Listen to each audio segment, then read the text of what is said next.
Hey guys, tonight we drift into candlelit Paris, where damp stone streets shine under moonlight, and the air smells faintly of wax, wine and nervous ambition. You're walking slowly, half awake already, listening to carriages creak and distant voices echo off narrow walls, and you can feel that something important is about to happen. The kind of quiet beginning history loves to disguise as coincidence. You probably won't survive this without falling asleep somewhere around minute 12, and honestly that's the plan. So before you get comfortable, take a moment to like the video and subscribe, but only if you genuinely enjoy what I do here. And while you're settling in, feel free to drop your location and local time in the comments. It's oddly comforting knowing someone else is listening at 2:17 AM in a completely different corner of the world.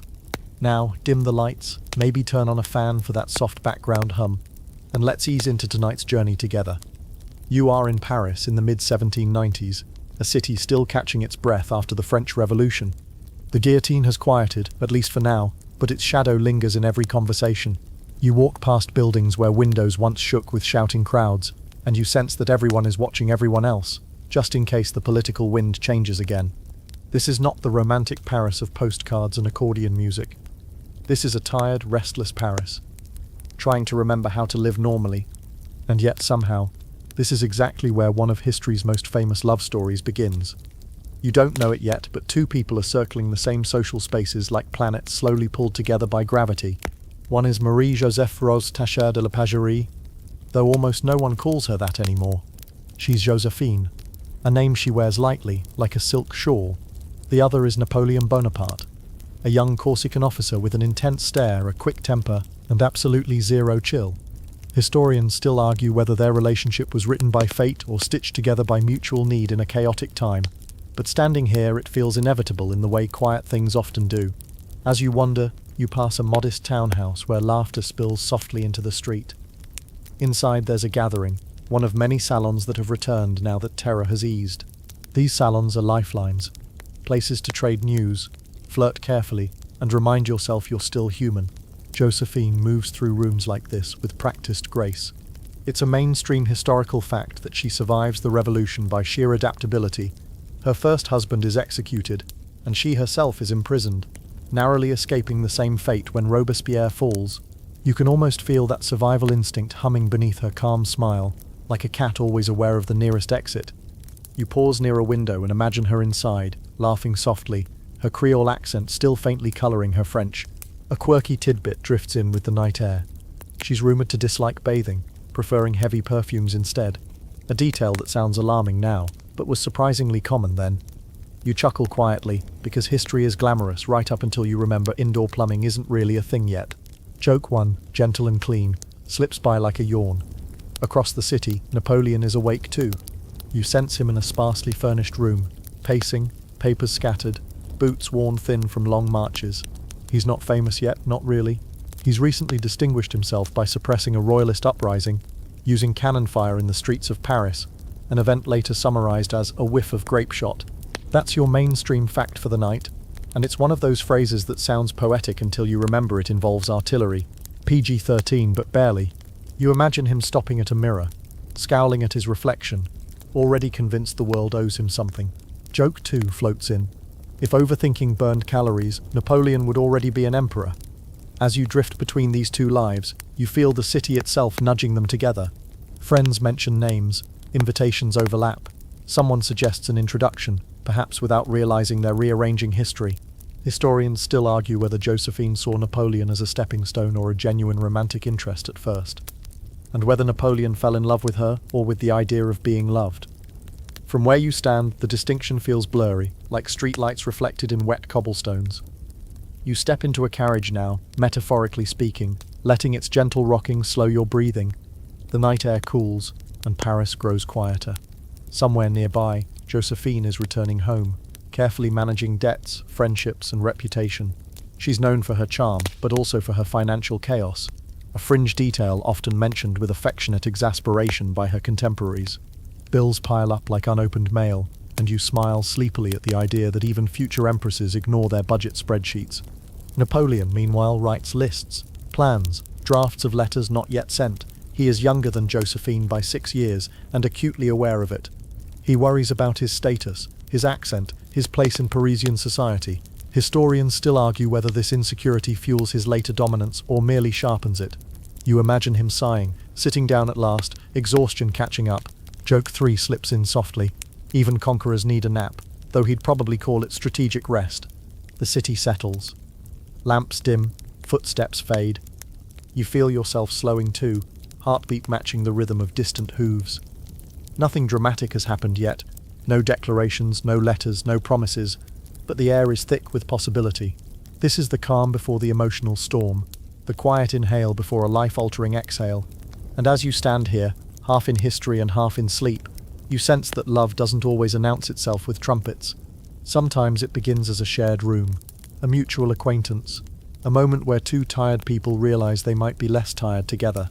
Paris holds that secret tonight, cradling it gently, letting you drift alongside it as the story moves forward. You drift away from Paris for a moment, as if the city exhales and carries you across the Atlantic on a slow rocking tide.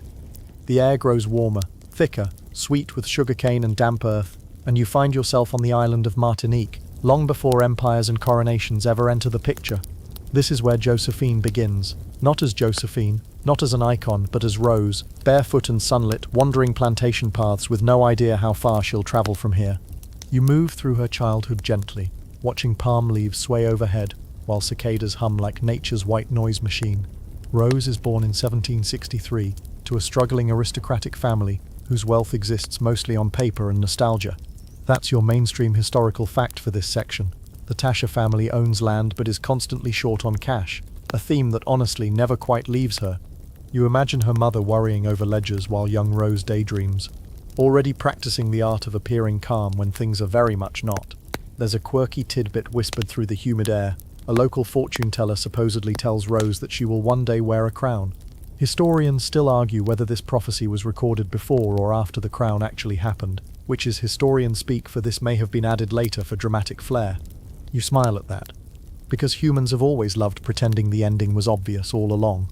Joke 1 lands softly, if only fortune tellers also warned about paperwork and politics. As you float forward in time, Rose is sent to France as a teenager, seasick and homesick, traded into marriage like a diplomatic parcel. She marries Alexandre de Beauharnais, a handsome nobleman with ambition and a talent for being emotionally unavailable. You watch their early years together unfold in polite rooms and awkward silences. They have 2 children, Eugène and Hortense, who become the quiet anchors of Rose's life. The marriage itself, though, frays quickly. Alexandre's distant, unfaithful, and more invested in his own career than domestic bliss. Rose adapts, because adaptation is what she does best. Then the revolution crashes in like a storm you can't sleep through. Titles become liabilities overnight. You feel the tension tighten as Alexandre is arrested, then executed during the Reign of Terror. Rose herself is imprisoned at the Carmes convent, its stone walls cold and indifferent. This is not the romantic suffering of novels. It's boredom, fear, and waiting, which is somehow worse. You sit with her in that cell, counting days, listening to names called out that never return. Historians still argue whether her charm or sheer luck saves her life when Robespierre falls and the prisons open. From your drowsy vantage point, it feels like both.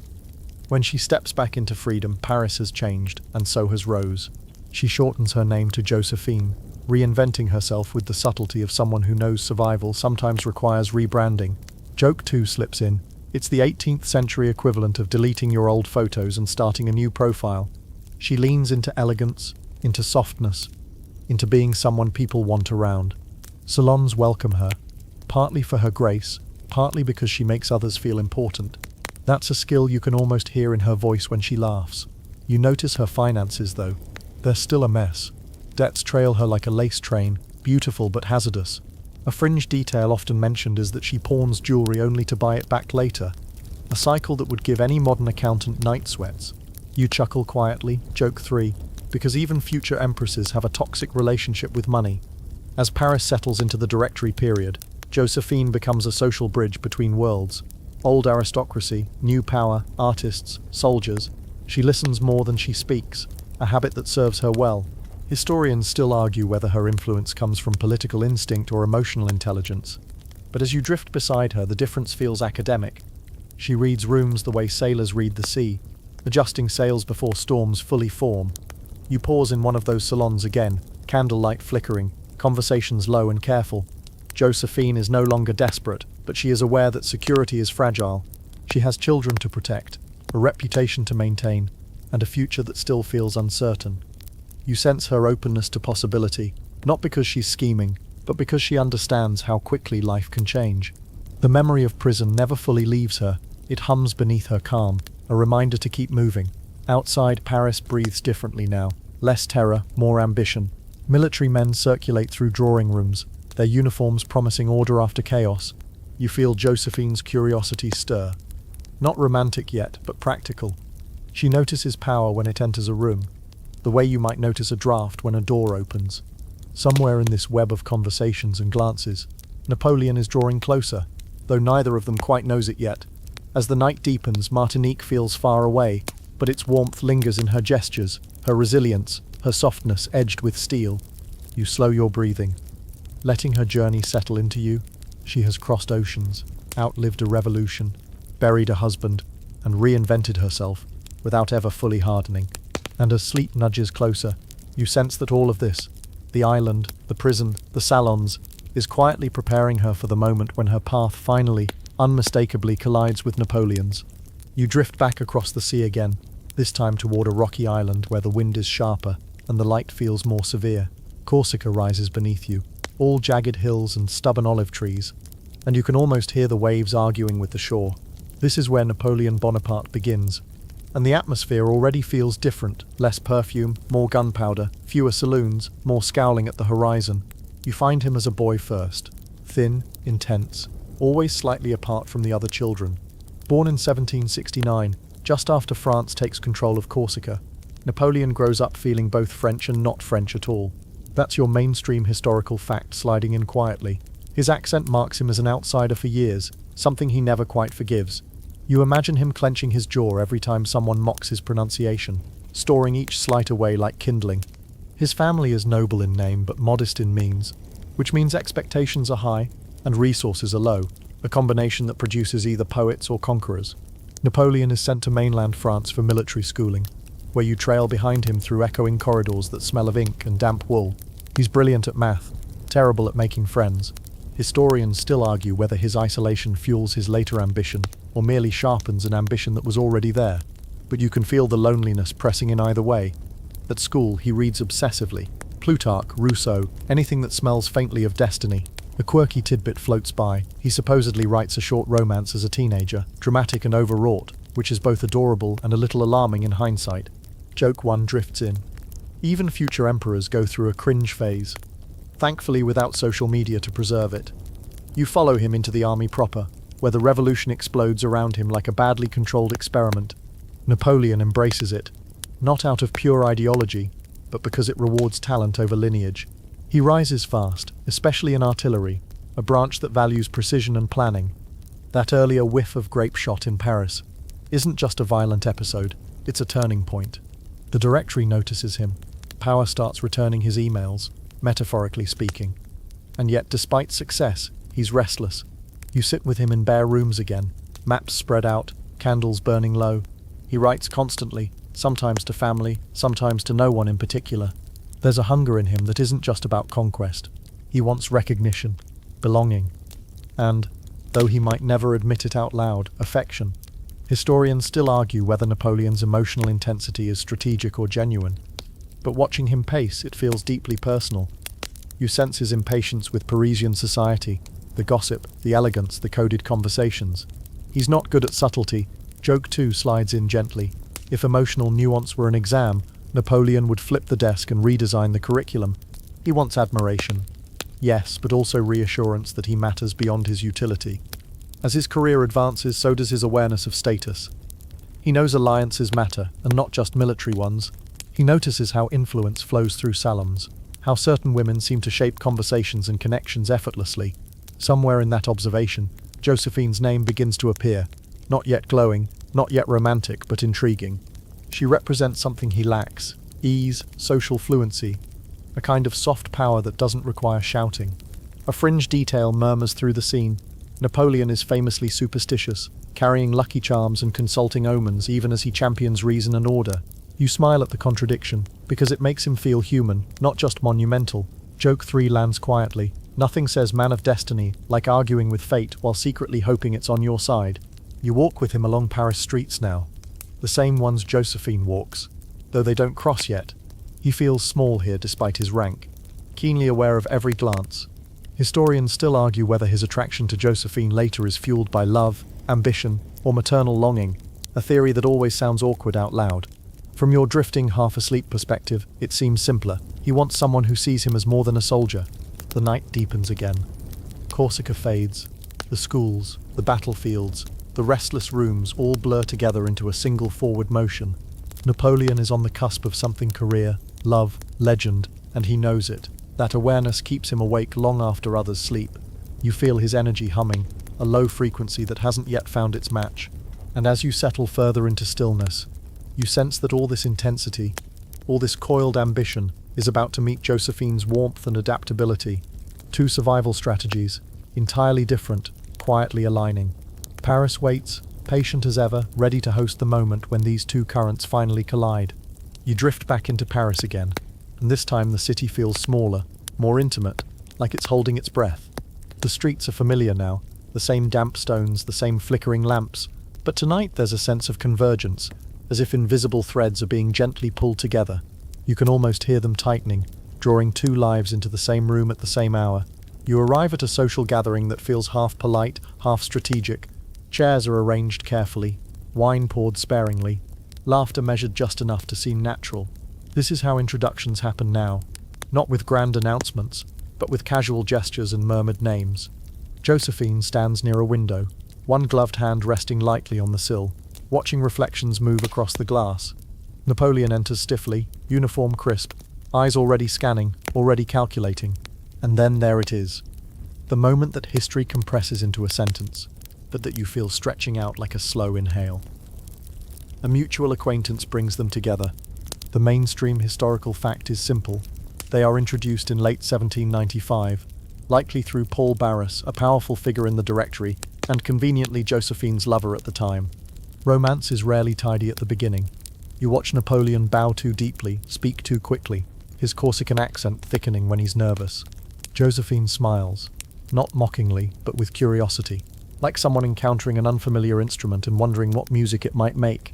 You linger in that first exchange. It's awkward, it's unbalanced.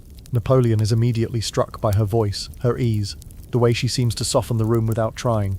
Joséphine notices his intensity, the way his attention locks on her, as if everything else has dimmed.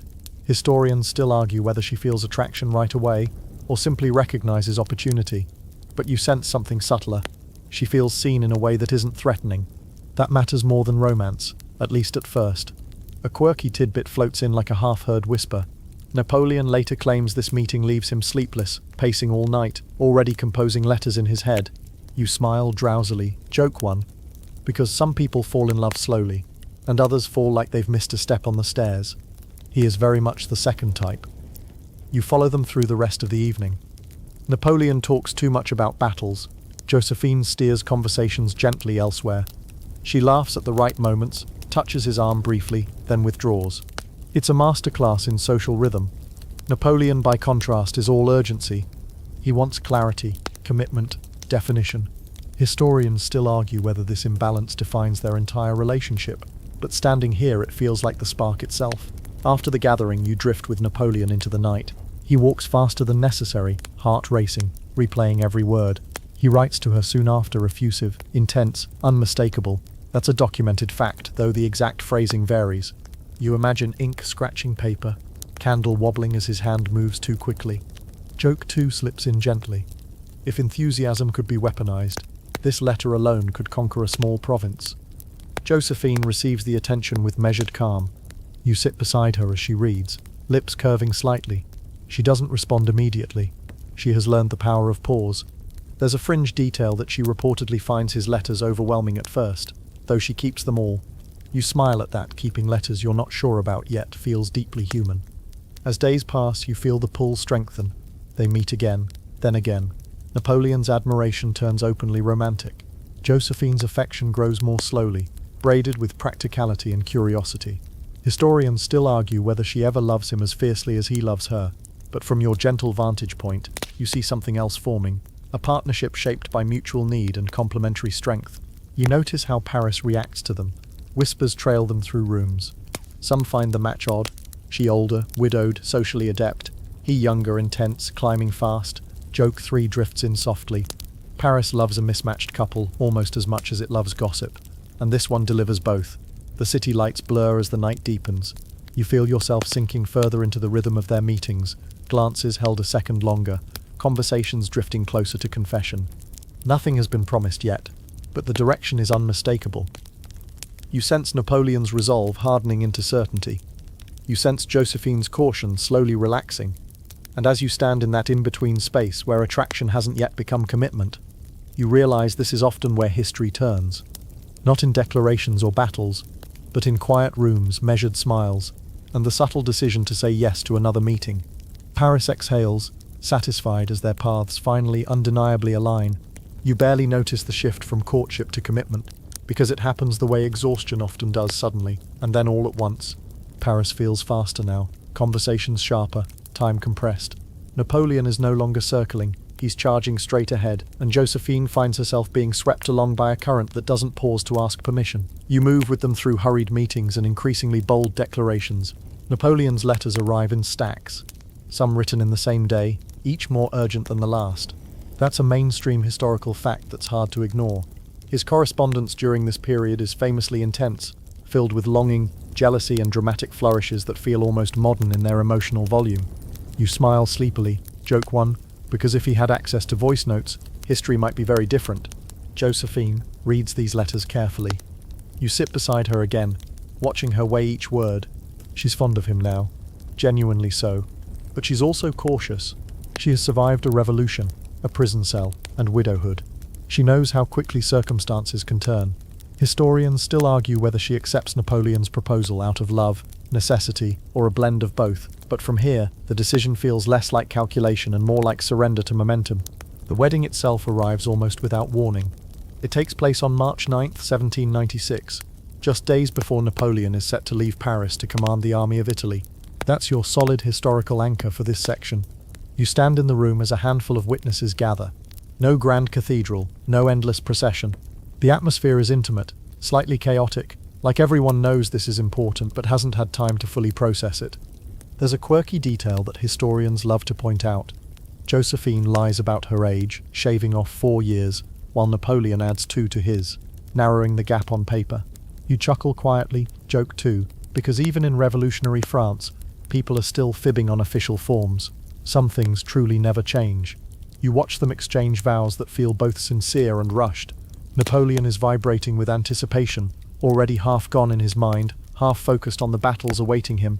Joséphine is composed, elegant, but there's a flicker of uncertainty in her eyes. She signs the register with a calm hand, sealing a future that feels enormous and oddly fragile at the same time. Afterward, there is no long celebration. Time presses in. Napoleon is packing, planning, pacing. You feel the tension between intimacy and separation tightening like a knot.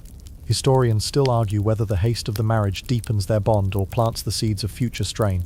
From where you stand, it feels like both a promise made under pressure. You follow them into their brief married life before departure. These days are soft, stolen, and slightly unreal. They walk together, talk late into the night, learn each other's rhythms in fast forward. Napoleon clings to every moment. Joséphine adapts as always, slipping into the role of wife with the same grace she's used to survive everything else. A fringe tidbit murmurs through these moments. She is reportedly late to the wedding itself, a detail that later becomes symbolic in hindsight. You smile at that joke 3 because history loves its foreshadowing. Then comes the farewell. You stand with them as Napoleon prepares to leave for Italy, uniform ready, mind already marching ahead. The separation is sharp, immediate. There's no easing into it. He leaves her letters almost before he leaves the room. You feel the intensity of his attachment spike, as if distance has turned emotion into fuel. Joséphine watches him go, her composure intact but tested. She knows absence well. She also knows herself. Historians still argue whether she anticipates the strain this separation will place on their marriage. From your drowsy vantage point, you sense she hopes affection will grow to match his fervor, even as she suspects it may never quite mirror it. Paris settles behind them again, unchanged, and yet subtly altered. A marriage has been forged not in comfort, but in urgency, shaped by ambition and affection in equal measure. As you breathe more slowly, letting the scene soften, you realize this union isn't a pause in history, it's an acceleration. And as Napoleon rides south toward war, and Josephine remains amid Parisian salons and quiet rooms, their story stretches outward, tested immediately by distance. Love, once ignited, is now asked to survive on ink, memory, and longing alone. You follow Napoleon south, the landscape stretching and changing beneath you as if the world itself is being redrawn. The air grows sharper in the mountains, then warmer again in the valleys, and everywhere you hear the low, constant music of marching boots and clinking equipment. This is the Italian campaign, and Napoleon is alive in it, fully awake, fully engaged, burning with purpose. Yet even here, among maps and cannons, his thoughts keep drifting back to Paris, to Joséphine. You sit with him at a rough wooden table, as he writes by lamplight, ink smudging where his hand moves too fast. These letters are a mainstream historical fact, and some of the most famous love letters ever written, passionate, impatient, often contradictory. He calls her my sweet love, then scolds her for not writing enough, sometimes in the same paragraph. You smile faintly, joke one, because nothing says romance like sending emotional whiplash by courier. The battlefield fades in and out as you drift between scenes. One moment, Napoleon is orchestrating victories with astonishing speed. The next, he's alone, rereading her last note as if it might physically warm him. Historians still argue whether his emotional fixation sharpens his military brilliance or distracts him, but the results speak loudly, victory after victory, reputation growing with every engagement. He is becoming famous, and Josephine's name is increasingly attached to his own. Back in Paris, you slip into Joséphine's quieter rhythm. Without Napoleon's intensity filling rooms, she returns to her familiar world of salons, friends, and careful social navigation. She writes to him, but not with the same frequency or fervor. That imbalance becomes a story in itself. A quirky tidbit often mentioned is that Napoleon begs her to write every day, even specifying page counts, which feels both touching and slightly exhausting. Joke too drifts in. Even across a continent, he's managing expectations. You feel the tension grow in the spaces between letters. Days pass, couriers arrive late or not at all. Napoleon's imagination fills gaps with suspicion. He worries she's bored, distracted, or worse, unfaithful. Historians still argue whether Joséphine is actually unfaithful during this period, or whether Napoleon's jealousy exaggerates reality. From your gentle vantage point, it feels like emotional mismatch more than betrayal. Though rumors will soon take on lives of their own. You move through Napoleon's camp again, where victories are celebrated briefly before attention snaps back to strategy. He dictates letters between meetings, sometimes standing, sometimes pacing. His men notice his moods, the way good news from Paris lifts him. Silence darkens him. A fringe detail murmurs through the ranks. Some officers joke that the general fights best when he's lovesick, a superstition that follows him like a lucky charm. Joséphine, meanwhile, balances affection with autonomy. She enjoys Paris, its comforts, its admiration. She also carries anxiety about money, about reputation, about being worthy of a man who is quickly becoming larger than life. Historians still argue whether she understands just how deeply Napoleon depends on her emotionally. Watching her reread his letters late at night, you sense she does understand, even if she doesn't know how to fully meet that need. As months pass, the letters pile up into a paper bridge between battlefields and drawing rooms. Napoleon's words grow more desperate, more poetic, sometimes more accusatory. Joséphine's replies are warm but measured, careful not to promise what she isn't sure she can deliver. Owned 3 slips in quietly. It's the classic mismatch, one partner writing essays, the other sending thoughtful but brief replies. You feel the emotional stakes rise alongside the political ones. Napoleon's fame explodes across Europe, while Joséphine becomes increasingly visible as his wife, her position both elevated and scrutinized. The distance that once seemed temporary now feels structural, built into their lives. Historians still argue whether this period cements their bond or fractures it permanently. From here it feels like both threads weaving together, strength and strain inseparable, as night settles over the camps and over Paris alike. You let the sounds soften, the crackle of fires, the rustle of paper, the distant hum of a city settling into sleep. Love is being carried across mountains by messengers on horseback, vulnerable to weather, delay, and misunderstanding. And yet it persists, imperfect but intense, pulling them toward the next chapter whether they're ready or not. You drift back into Paris, where life hums along at a slower, more decorative pace than the battlefields you just left behind. The city feels softer here, Velvet chairs, polished mirrors, low conversations that curl like smoke toward the ceiling. This is Josephine's domain, and without Napoleon's constant presence, it expands around her like a familiar shawl. You follow her into salons where candles glow warmly and guests speak in careful tones. She moves easily, greeting artists, politicians and officers who now treat her with a new respect. That's your mainstream historical fact for this section. As Napoleon's victories mount, Josephine's social influence grows alongside them, and her salon becomes an informal hub of connection. You can almost hear the subtle shift, people leaning in just a bit closer, listening more carefully when she speaks. Yet beneath the elegance, you sense the weight she carries. Letters from Italy arrive irregularly, heavy with Napoleon's longing. She reads them privately, smoothing creases, sometimes smiling, sometimes sighing. She does write back, but Paris demands attention, and her natural rhythm doesn't match his urgency. Historians still argue whether this mismatch is a flaw in character or simply a difference in temperament. From where you drift, it feels like two people loving in incompatible time zones. You notice the rumors beginning to stir. Whispers glide between rooms, never landing too loudly, but always circling. Joséphine is seen with other men, friends, admirers, companions who enjoy her warmth and conversation. A quirky tidbit often mentioned is her rumoured affair with Hippolyte Charles, a young officer known for his charm and, let's say, flexibility in commitments. You raise an eyebrow sleepily. Joke 1. Because history is rarely monogamous when you look too closely. Whether the affair is real, exaggerated, or retroactively dramatized is still debated. Historians still argue whether Josephine's relationships cross physical lines or remain emotionally ambiguous. What's clear is that Napoleon believes the rumors, and belief alone is enough to sting. You feel that tension stretch across the distance, tightening every time a letter goes unanswered for too long. Back in Italy, Napoleon's victories continue, but the tone of his letters shifts. Admiration gives way to accusation, longing to resentment. You sit beside him as he rereads a delayed reply, imagination filling in worst-case scenarios. A fringe detail murmurs through the camp. He reportedly threatens divorce in moments of anger, only to retract it hours later. You smile faintly, joke too, because emotional ultimatums rarely age well. Joséphine senses the change too. You watch her hesitate before writing, choosing words carefully, trying to soothe without surrendering herself entirely.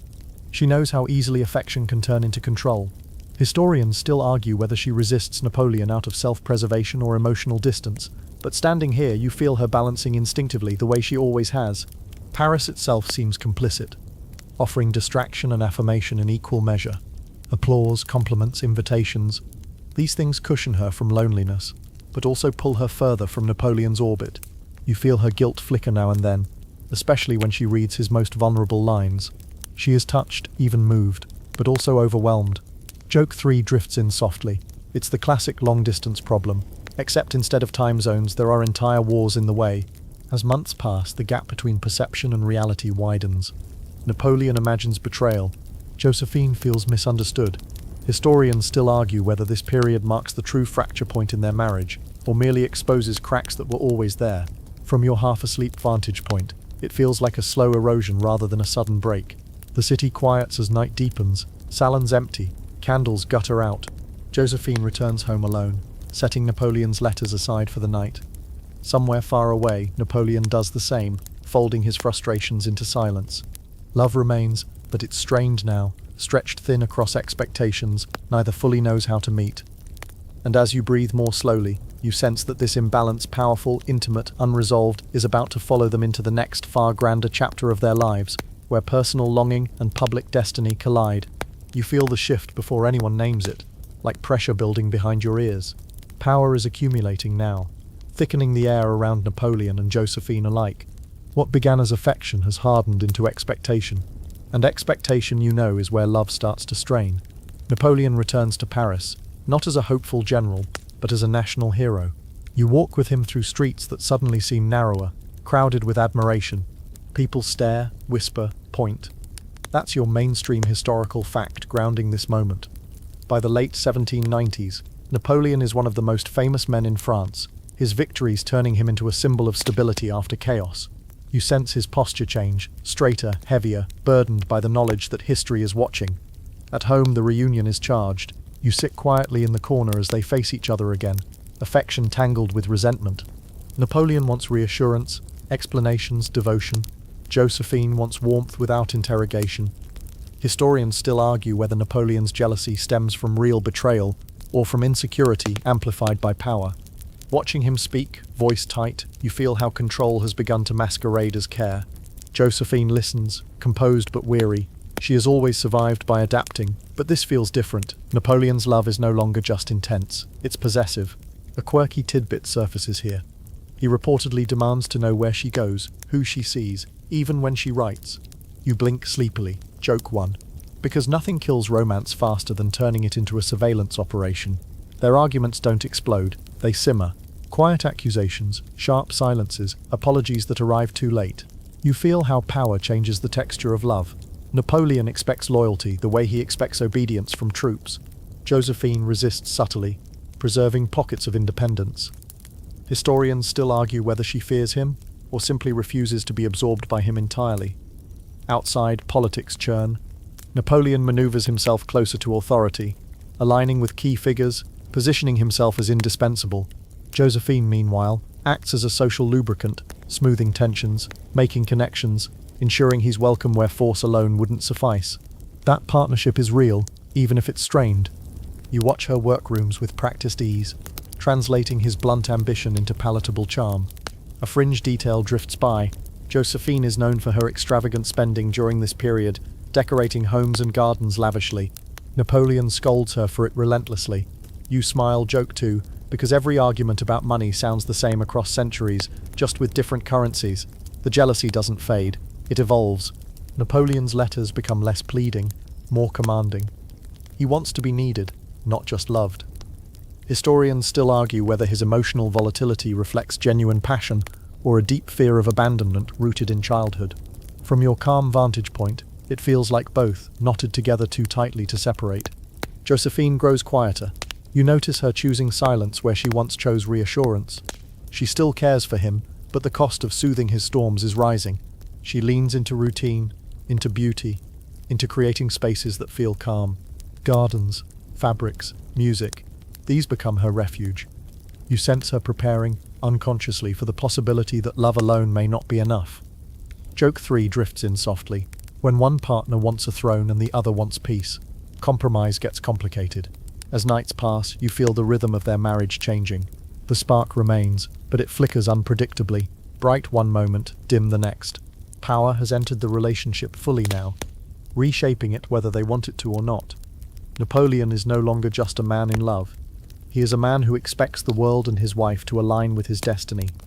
You breathe more slowly, letting the tension soften without disappearing. This is the turning point where affection begins to compete with ambition, where love must either transform or fracture. And as you drift closer to sleep, you sense that the next step upward for Napoleon, for France, will only magnify everything already simmering between them. You feel the air thicken with ceremony as Paris prepares itself for spectacle. The streets are scrubbed, banners unfurled, bells tested and retested until the sound itself feels rehearsed. Power has settled into a new shape now, and you walk through it slowly, aware that something irreversible is about to be made official. It's December 1804, and France is about to crown an emperor. That's the mainstream historical fact anchoring everything you see. Napoleon Bonaparte, once the restless Corsican outsider, is about to place a crown upon his own head in Notre Dame Cathedral. You step inside with the crowd, letting the vast space swallow you. Stone columns rise like frozen trees, candles flicker in endless rows, and the air smells of wax, incense, and restrained awe. Joséphine is there too, dressed in white silk embroidered with gold, the weight of it settling on her shoulders. You sense her nerves beneath the elegance. She has fought for this moment more quietly than Napoleon, smoothing alliances, winning over skeptics, persuading even the Pope to attend. A quirky tidbit drifts through the hush. Joséphine is so anxious about her marriage's legitimacy that she secretly has a religious wedding ceremony the night before the coronation just in case. You smile faintly. Joke 1. Because nothing says calm confidence like a last-minute spiritual backup plan. The ceremony unfolds slowly, deliberately. You watch as Napoleon takes the crown from the Pope's hands and places it on his own head. Historians still argue whether this gesture is arrogance or symbolism, but standing here it feels like both ambition and insecurity fused into one motion. He then crowns Joséphine himself, hands steady, expression intense. For a moment the world narrows to just the two of them. You feel that moment linger. Joséphine kneels, eyes lowered, trusting him utterly in this act. It's tender, powerful and fragile all at once. Historians still argue whether Napoleon ever truly sees Joséphine as his equal, but here, in this gesture, he elevates her publicly, irrevocably. Afterward, the city erupts in controlled celebration. Parades roll through streets you now recognize, drums echoing against stone. You drift alongside Joséphine as she adjusts to her new title, Empress of the French. The words feel unreal even to her. She smiles, bows, receives admiration with practiced grace, though inside you sense disbelief. A fringe detail murmurs through court gossip. Some still whisper about her past, her age, her rumoured affairs. Crowns, it seems, don't silence critics, they amplify them. Napoleon, meanwhile, inhabits his role with fierce intensity. He plans, reforms, commands. He expects the same discipline from his household that he demands from his armies. Historians still argue whether the coronation strengthens or strains their marriage, but from your calm vantage point, it's clear the balance has shifted again. The gap between emperor and empress is smaller on paper than in practice. Joke 2 slips in softly. Being crowned doesn't fix relationship issues, it just gives them better costumes. You walk through imperial apartments where luxury cushions tension. Joséphine fills rooms with warmth, music and greenery, trying to soften the edges of power.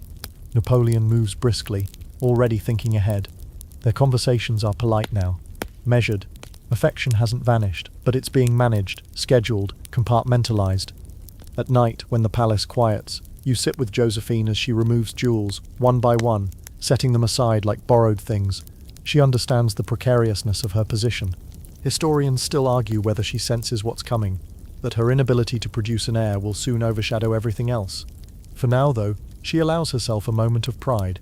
Joke 3 drifts in gently. It's hard to relax into sleep when you're wearing a crown, metaphorically and literally. As candles dim and Notre Dame recedes into memory, you feel the coronation settle into history.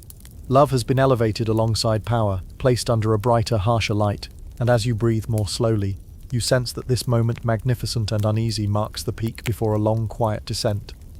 You feel the quiet arrive after the spectacle, the way echoes linger long after bells stop ringing. The crown is real now, the title's settled, but something essential remains unresolved. You move through palace corridors where footsteps sound softer than they should, as if everyone is careful not to disturb an unspoken worry. It circles one question. Unavoidable and heavy. An heir. That's your mainstream historical fact anchoring this section. Napoleon needs a legitimate male successor to secure his dynasty, and Joséphine, despite years of marriage, has not provided one. You sit with this reality as it presses gently but persistently into every conversation. No one says it outright at first, but everyone feels it. Empires, it turns out, are far less patient than love. You sit beside Joséphine in a sunlit room, watching her hands rest calmly in her lap. She has already had children, long before Napoleon, Eugène, and Hortense, now grown and deeply loved. Their existence proves she is capable of motherhood, which makes the silence around new children even louder. Historians still argue whether age, stress, or sheer chance prevents another pregnancy. From where you drift, it feels cruelly random, the kind of biological lottery no crown can influence. Napoleon tries, at first, to outrun the problem. He throws himself into work, reforms laws, redraws borders. He loves control, and here is something utterly beyond it. You feel his frustration simmer. A quirky tidbit slides into the moment. He begins tracking Josephine's health with almost medical precision, consulting doctors, timing visits, adjusting routines. You wince gently, Joke 1, because nothing kills romance faster than turning it into a spreadsheet. Joséphine senses the shift. She feels the warmth cooling, replaced by polite attentiveness. She tries to compensate the only way she knows how, by being indispensable. She hosts, mediates, charms, nurtures. She supports Eugène's military career, arranges Hortense's advantageous marriage, weaving her children tightly into Napoleon's vision. Historians still argue whether this is maternal instinct or political strategy. Sitting here, it feels like both at once. Whispers grow louder, advisors murmur. The Bonaparte family, never Joséphine's biggest fans, become increasingly vocal. You hear them in the background, sharp, impatient, pragmatic.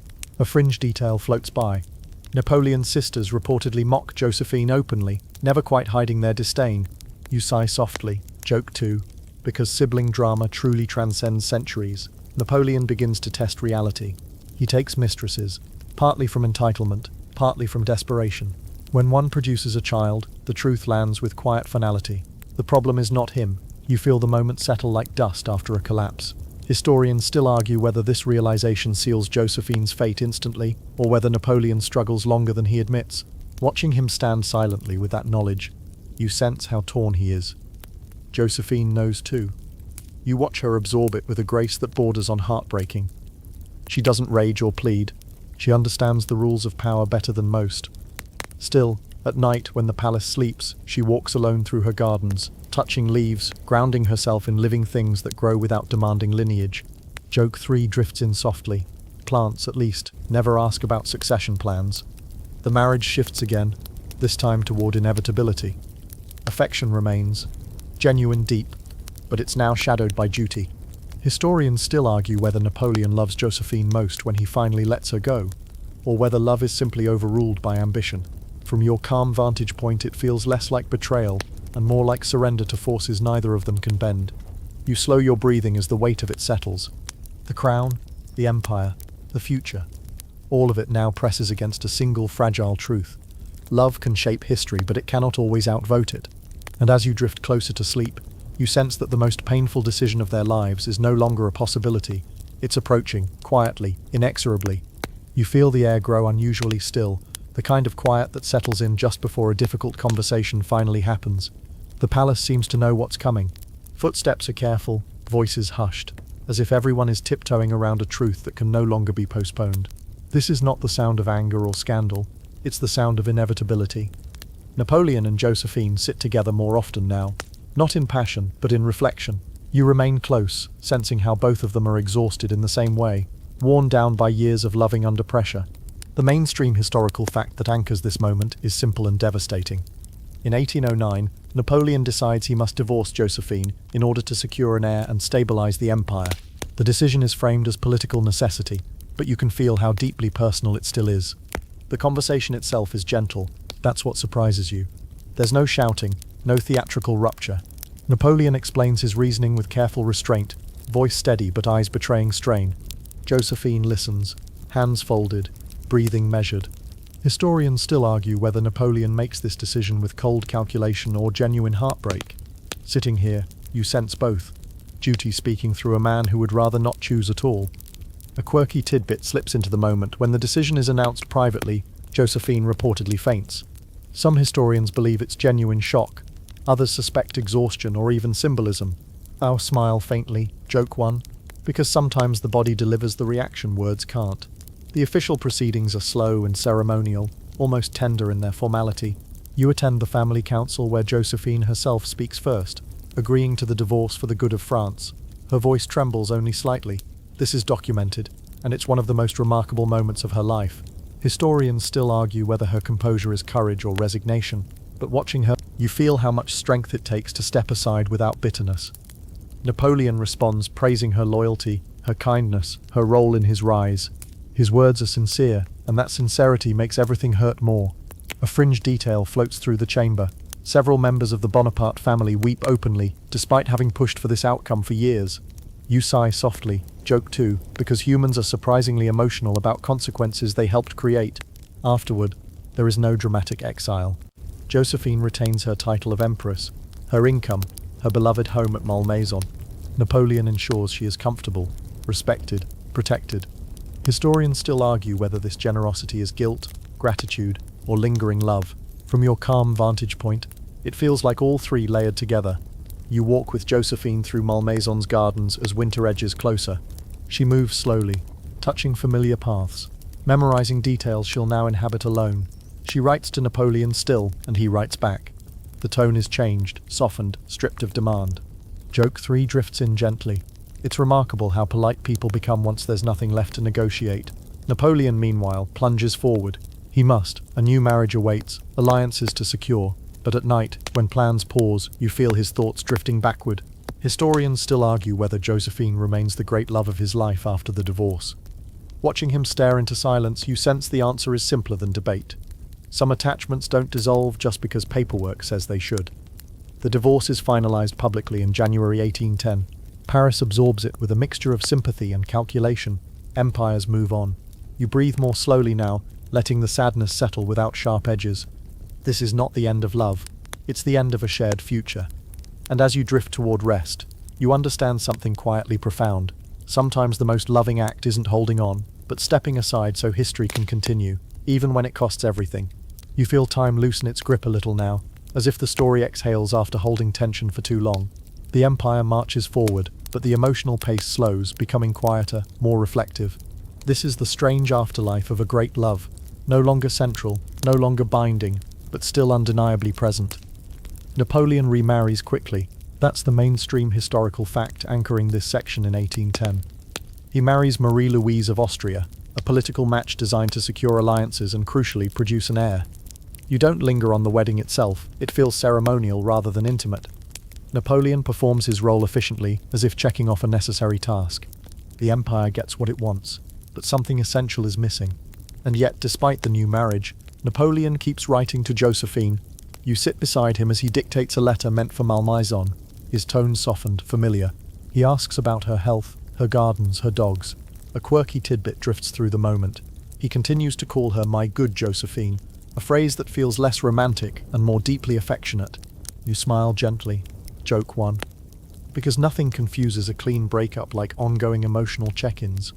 Joséphine receives these letters with a mix of warmth and restraint. You follow her through Malmaison, where she has transformed the estate into a sanctuary of calm. She fills it with rare plants, winding paths, quiet corners designed for reflection. This isn't indulgence, it's healing. Historians still argue whether Josephine's devotion to gardening is escapism or emotional resilience. Watching her kneel in the soil, it feels like survival, the same instinct that's guided her all along. Their correspondence continues, respectful and affectionate. Napoleon shares news, Joséphine offers encouragement. There are no accusations now, no demands. Love has settled into something gentler, more sustainable at a distance. A fringe detail murmurs through the letters. Napoleon reportedly says he wishes Joséphine were there to advise him socially, even after remarrying. You blink sleepily, joke too, because sometimes the person who understands you best isn't the one you're officially married to. Historians still argue whether this continued closeness is fair to Marie Louise, or simply evidence of unfinished emotional business. From your calm vantage point, it feels like two people who never quite stopped caring, even when circumstances forced them apart. Joséphine thrives quietly. She hosts modest gatherings, mentors younger figures, supports her children and grandchildren. She no longer needs to perform for power. There's peace in that. Napoleon, by contrast, feels increasingly isolated atop his throne. Even with an heir eventually born, the emotional gap remains. You sense him reaching backward not out of regret alone, but out of recognition. Joséphine knew him before the crown hardened everything. Joke 3 drifts in softly. Turns out, being emperor doesn't automatically come with an emotional support system. As night falls over Malmaison, Joséphine reads one of Napoleon's letters by lamplight, folds it carefully and sets it aside. She doesn't rush to reply. She no longer needs to. Love exists now without urgency, without fear. Historians still argue whether this post-divorce relationship represents true friendship or unresolved love. From here it feels like something rarer, acceptance. You let your breathing slow further as the scene fades. The great romance has transformed, not vanished. It lingers in ink, in memory, in quiet affection that refuses to be erased by politics or time. And as sleep draws closer, you sense that this softened connection will soon face its final test. One neither of them can postpone any longer. You feel autumn arrive gently, almost apologetically, as if the season itself knows it's carrying something precious toward an ending. Malmaison is quieter now. Leaves turn gold and copper along the paths. Joséphine walks each morning, and the air smells faintly of earth and damp petals. This is her world again, contained, intentional, and calm, in a way courts never were. You walk beside her through the gardens she loves, watching how she moves more slowly than before. That's your mainstream historical fact. Anchoring this section by 1814, Joséphine's health is failing, weakened by years of stress and a recent chill she never quite recovers from. She doesn't complain, she rarely does. Instead, she focuses on beauty, on plants blooming when they shouldn't, on birds returning out of season, on moments that feel borrowed. A quirky tidbit drifts through the garden air. Joséphine is known to introduce several exotic plants to France, including roses she breeds obsessively, even during her final years. You smile softly, joke one because some people cope by collecting shoes, and others cope by collecting entire botanical legacies. Napoleon is far away now, his fortunes turning sharply against him. Paris changes hands, allies vanish, empires shrink faster than they're built. Historians still argue whether Josephine's absence weakens his political instincts, or whether events would have unfolded the same regardless. From your quiet vantage point at Malmaison, it feels like the loss of a compass more than a cause. Joséphine receives visitors in moderation, her children, grandchildren, old friends. She speaks kindly of Napoleon, never bitterly. You notice that when his name comes up, her expression softens rather than hardens. A fringe detail murmurs through these conversations.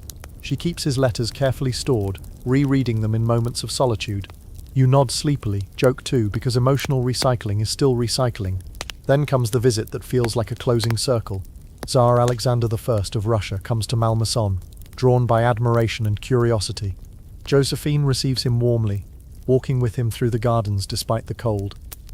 Historians still argue whether this outing worsens her illness or simply coincides with its final decline. Watching her smile through discomfort, you sense her prioritizing grace over caution one last time. Soon after, she takes to her bed. The house grows hushed. Curtains are drawn. You sit quietly as her breathing becomes shallower, slower. She speaks of her children, of her gardens, and gently of Napoleon. There is no drama here, no grand speech, just reflection, acceptance, peace. Joséphine dies on May 29, 1814. That fact settles softly, like a leaf finally touching the ground. She is 50 years old. You let the number rest without judgment. Historians still argue whether she dies content or quietly heartbroken. Sitting here, you feel something simpler. She dies having loved deeply and been loved, even imperfectly. Joke 3 drifts in, barely a whisper. For someone who survived revolutions, prisons and emperors, she exits with remarkable elegance. As night settles over Malmaison, the gardens fall still, the roses remain, the paths remember her footsteps. And as you breathe more slowly, you sense that her story doesn't end here, not really. Because somewhere far away, the man who once crowned her empress is about to hear the news, and it will reach him not as history but as loss. You feel the world narrow again. This time to a small, wind-swept island surrounded by endless water. The colors are muted here. Grey rock, grey sky, grey sea, and the silence feels heavier than any crowd. This is St. Helena, and this is where Napoleon's story has slowed to a near standstill. You arrive beside him in exile, far from Paris, far from power, far from the life he once commanded with a gesture. That's your mainstream historical fact grounding this moment. After his final defeat at Waterloo in 1815, Napoleon is banished to St. Helena, a remote British-controlled island in the South Atlantic, chosen precisely because escape feels impossible. You sense how deeply that finality has settled into him. His days are repetitive now. Walks, meals, long stretches of reflection. You sit quietly as he stares out toward the sea, hands clasped behind his back, posture still rigid out of habit. Historians still argue whether exile humbles him or merely traps him with his thoughts. From your calm vantage point, it feels like both a man finally alone with himself.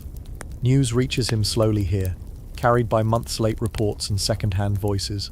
When he learns of Joséphine's death, the reaction is not dramatic. He grows quiet, very quiet. A quirky tidbit drifts through the moment.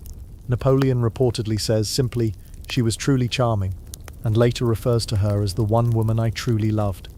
You let that settle, joke one barely surfaces, because some truths don't need softening. You sit with him at night in his modest residence where candles burn low and shadows stretch long.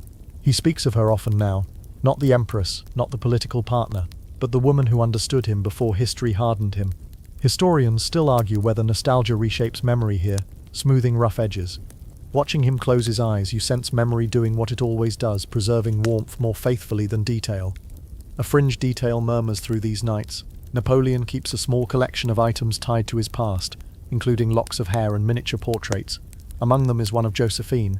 You smile faintly. Joke too, because even emperors keep sentimental drawers. He dictates memoirs, recounts battles, defends decisions. Yet whenever Joséphine enters the narrative, his tone shifts. Less defensive, more human. You feel how exile strips him of performance, leaving only recollection. Historians still argue whether Joséphine represents regret, comfort, or emotional refuge in his final years. From here, she feels like a place he can rest. As seasons pass, his health declines. The island's dampness seeps into his bones. You walk with him more slowly now, pauses frequent. He speaks less of conquest and more of people. His mother, his children, Joséphine. Joke 3 drifts in gently. Turns out, history's greatest figures still end up reminiscing like anyone else, just with better anecdotes. One evening, as the sea darkens and the wind softens, he mentions her name again quietly, without ceremony. You feel how love has outlasted ambition here, surviving even when everything else has been stripped away. Historians still argue whether this enduring attachment redeems him in any meaningful sense. Sitting beside him, it feels less like redemption and more like truth. You breathe slowly, letting the rhythm of waves steady you. Empires have fallen, crowns are irrelevant. What remains is memory, shaped by affection and loss. And as you drift closer to sleep, you sense that this long arc from island to island again has curved back to the same quiet place, love remembered when nothing else remains. You feel the story begin to soften at the edges now, like an image gently losing focus as sleep pulls closer. Time stretches, then loosens, and what once felt urgent no longer asks anything from you. Napoleon's voice fades into memory, Josephine's gardens settle into stillness, and history itself seems ready to lie down and rest. You stand back from the details and let the shape of their lives come into view all at once. That's your final mainstream historical anchor. Napoleon dies on St. Helena in 1821, 6 years after Joséphine, carrying her memory with him to the end. He is buried far from France at first, far from the world he once ruled. Empires move on without him. Borders change, names fade, but this one refuses to disappear. Historians still argue whether Napoleon's love for Joséphine is his greatest strength or his greatest vulnerability.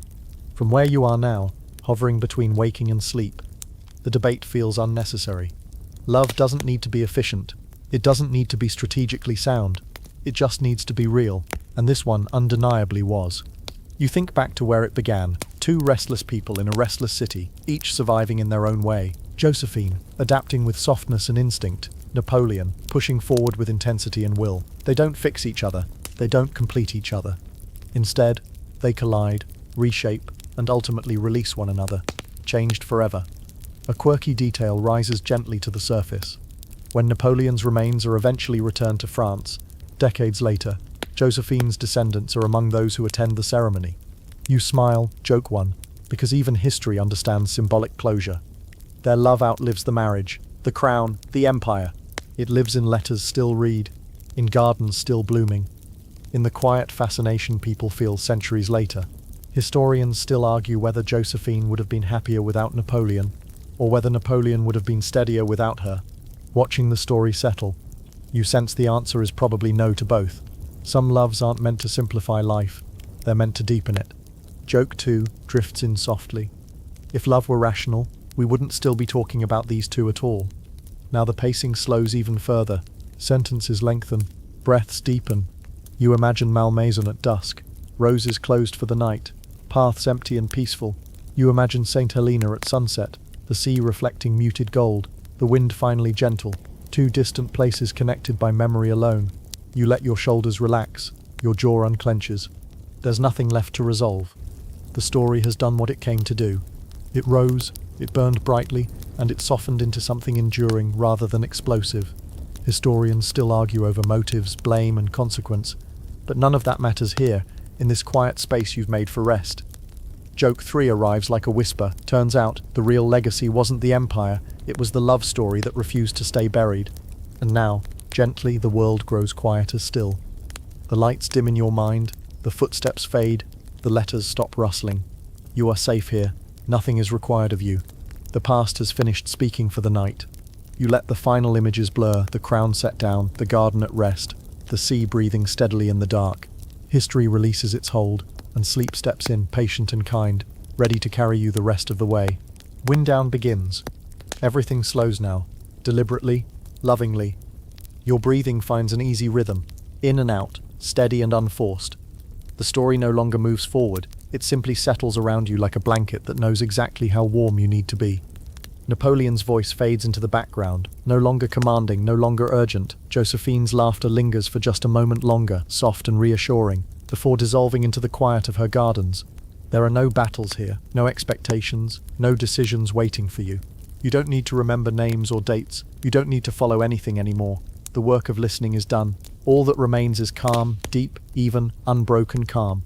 If your thoughts drift, let them. If they slow, allow it. If sleep has already claimed you, then everything has gone exactly as it should.